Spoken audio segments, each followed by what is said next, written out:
taman yang sunyi, di antara embun dan cahaya pagi, seekor kupu-kupu menari. Ringan, lembut, seolah tanpa tujuan.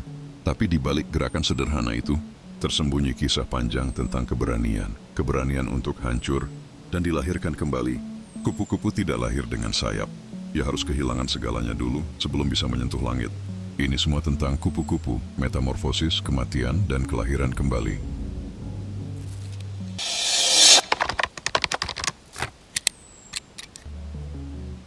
Semuanya bermula dari telur kecil, nyaris tak terlihat.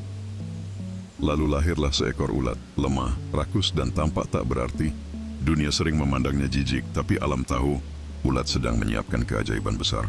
Ia makan tanpa henti. Dan dalam setiap helai daun yang ia habiskan, tersimpan energi perubahan. Ketika waktunya tiba, ulat berhenti makan dan membungkus dirinya menjadi kepompong. Disinilah keajaiban terjadi. Tubuh ulat terurai menjadi cairan. Semua yang ia miliki, otot, organ, bentuk, lenyap. Yang tersisa hanyalah sel imajinal, sel kecil yang membawa rencana untuk kehidupan barunya. Proses ini seperti kematian. Namun justru dari kehancuran total itu lahir bentuk kehidupan baru. Kupu-kupu bukan hanya berubah, ia benar-benar menjadi makhluk yang berbeda.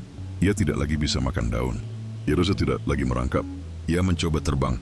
Hari demi hari berlalu dalam keheningan. Hingga suatu pagi, cangkang kepompong mulai retak. Seekor kupu-kupu muda muncul dengan sayap basah, menggigil di bawah cahaya matahari. Butuh waktu lama baginya untuk mengeringkan sayap, sebelum akhirnya mengangkat tubuhnya dan terbang untuk pertama kali.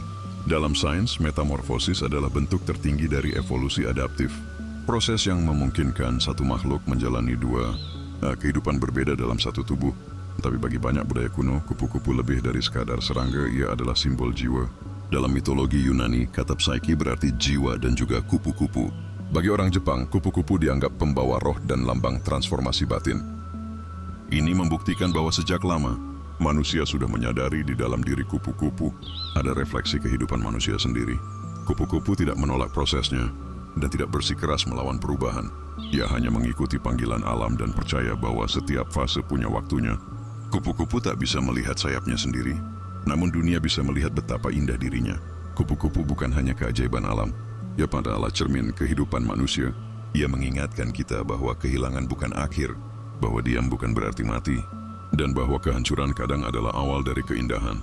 Jadi jika hari ini kamu sedang berada dalam kepompongmu dalam masa gelap, sunyi dan penuh ketidakpastian, ingatlah kupu-kupu. Ia pun pernah hancur, tapi dari kehancuran itulah ia belajar terbang. Kadang kita tak sadar bahwa kita sedang tumbuh menjadi versi terbaik dari diri kita sendiri. Dalam hidup, banyak dari kita juga berada di fase ini saat kita tampak tak berarti, tapi sesungguhnya sedang menyiapkan diri untuk sesuatu yang lebih besar. Di titik metamorfosis, alam sedang mengajarkan sesuatu yang sangat manusiawi, bahwa kadang kita harus benar-benar hancur dulu agar bisa menjadi sesuatu yang baru, bahwa kehilangan bisa menjadi awal dari kebangkitan. Sebuah perjalanan panjang dari ulat yang merangkak di tanah, kini ia menyentuh langit, dan seperti itulah kehidupan. Tak ada keindahan tanpa proses yang menyakitkan. Tak ada terbang tanpa sebelumnya merangkak. Terima kasih sudah menyimak sampai akhir. Jangan lupa subscribe, like, dan komen.